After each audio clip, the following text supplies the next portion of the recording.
देश में मोदी सरकार अपने 10 साल पूरे कर चुकी है, लेकिन इन 10 सालों में इस सरकार ने देश को क्या दिया? ऐसे कौन से काम हैं जिससे पूरी तरह से ये देश या तो किसी फायदे में है या फिर घाटे में?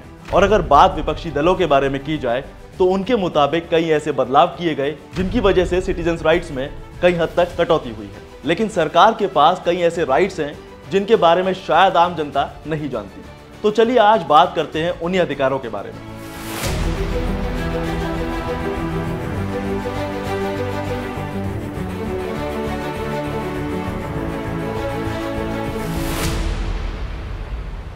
सबसे पहले बात करते हैं नए आपराधिक कानूनों के लिए किए गए बदलावों की। तो भाई ये वक्त था दिसंबर 2023 का, जब केंद्र सरकार ने 150 सालों से चले आ रहे 3 आपराधिक कानूनों में काफी बड़े लेवल पर बदलाव किए। और ये कानून थे Indian penal code IPC 1860, code of criminal procedure CRPC 1973 और इंडियन एविडेंस एक्ट 1872। अब शायद आपको ना पता हो, लेकिन ये लॉज असल में ब्रिटिश गवर्नमेंट ने बनाए थे ताकि वो इंडियंस पर हुकूमत चला सके। हालांकि इन लॉज में कई बदलाव किए गए, पर अभी भी कुछ चीजें इन कानूनों में ज्यों की त्यों हैं। इसके अलावा नए कानूनों में कई क्राइम्स ऐड किए गए, लेकिन कुछ एक्सपर्ट्स ने इन कानूनों में बेजा इस्तेमाल यानी किसी भी चीज के अनुचित इस्तेमाल को लेकर चिंता जताई है। अब क्योंकि इसमें से राजद्रोह अधिनियम को तो हटा दिया गया है, लेकिन देश की संप्रभुता, एकता और अखंडता की रक्षा के लिए प्रावधान लाए गए हैं। और इसीलिए एक्सपर्ट्स का कहना है कि इस कानून के मुताबिक इसमें क्राइम रेट का दायरा ज्यादा रखा गया है और इसी वजह से इसके मिसयूज होने का ज्यादा चांस है। यहाँ तक कि एक बड़ा बदलाव क्रिमिनल्स को पुलिस कस्टडी में रखने के टाइम लिमिट को भी लेकर किया गया है। और अगर एक नजर अभी तक के प्रावधानों पर डाली जाए तो उसके मुताबिक किसी भी शख्स को ज्यादा से ज्यादा 15 दिन तक पुलिस कस्टडी में रखा जा सकता था, लेकिन अब इसे बढ़ाकर क्राइम की गंभीरता को ध्यान में रखते हुए 60 दिन या 90 दिन तक कर दिया गया है। अब देखने वाली बात यह है कि इस कानून में यह बदलाव कितनी उम्मीद लेकर आता है, और अगर इस बदलाव में कोई आधारभूत ढांचा नजर आता है तो ये ज्यादा एक्टिव नजर आ सकता है। यहाँ तक कि मामले की सुनवाई के दौरान हर लेवल पर IT यानी इंफॉर्मेशन टेक्नोलॉजी के बेहतर इस्तेमाल को लागू किया गया है। इतना ही नहीं, इसके साथ जांच और न्यायिक फैसले के लिए जरूरत पड़ने पर एक टाइम लिमिट भी तय की गई है। हालांकि इन कानूनों को जिस तरह से पारित किया गया है उसे क्रिटिसाइज भी किया जा रहा है। और सोचने वाली बात तो ये है कि जिस वक्त ये तीनों कानून लाए गए उस वक्त स्पीकर ने 150 विपक्षी सांसदों को निलंबित कर दिया था। और ये भारत के संसदीय इतिहास में पहली बार था जब इतनी बड़ी संख्या में सांसदों का निलंबन हुआ। अब बात करते हैं गौ हत्या और गौ रक्षा से जुड़े कानून के बारे में, लेकिन उससे पहले एक नज़र prevention of cruelty to animal act पर। असल में एक वक्त ऐसा आया था जब देश में गाय के नाम पर राजनीति पूरे उफान पर थी। कोई गौ संरक्षण की बात कर रहा था तो कोई खाने की आज़ादी के नाम पर केंद्र सरकार द्वारा लाए गए prevention of cruelty to act, regulation of livestock market rule 2017 के नोटिफिकेशन के विरोध में बवाल काट रहा था। अब जैसा कि पिछले कुछ सालों से देखा गया है कि बड़ी संख्या में मवेशी काटने और उनके परिवहन पर सरकार के द्वारा लगाई गई रोक का कोई असर नहीं रहा। बीजेपी शासित कुछ 5 राज्यों में मवेशियों के काटने और उनके परिवहन पर रोक लगाने के लिए कुछ नए कानून बनाए गए और कुछ पुराने कानूनों को सख्त किया गया।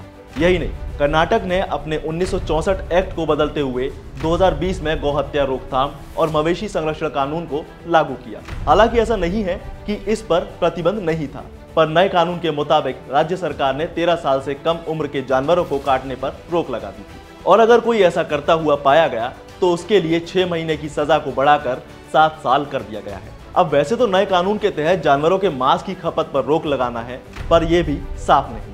हालांकि इसका असर मवेशियों की खरीद फरोख्त पर भी साफ दिखा है। आपको ये भी बता दें कि ये बदलाव हरियाणा, गुजरात, असम और महाराष्ट्र जैसे दूसरे राज्यों में भी किए गए हैं, जिसमें गुजरात में अगर कोई केस गौ हत्या का आता है तो इसमें 7 साल की सजा को बढ़ाकर लाइफ इम्प्रिजनमेंट यानी आजीवन कारावास कर दिया गया है।